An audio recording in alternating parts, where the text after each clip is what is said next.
కొమరం భీం ఆసిఫాబాద్ జిల్లాలో 2 రోజులుగా వర్షాలు కురుస్తున్నాయి. ఎగువ మహారాష్ట్ర నుంచి భారీగా వరద నీరు రావడంతో పెన్గంగా, వార్తా, ప్రాణహిత నదులు ఉధృతంగా ప్రవహిస్తున్నాయి.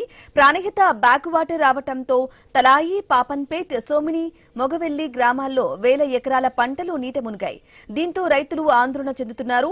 మరోవైపు వాగులు, వంకలు ఉప్పొంగుతున్నాయి. ప్రాణహిత పరవలు తొక్కుతూ ఉండటంతో తీరం నుంచి వెళ్లవద్దని అధికారులు హెచ్చరికలు జారీ చేశారు.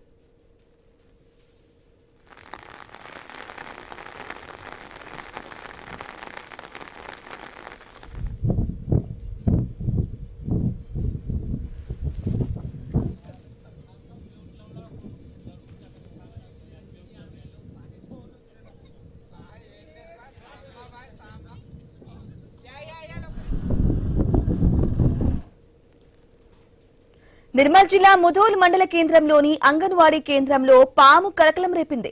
ప్రతిరోజు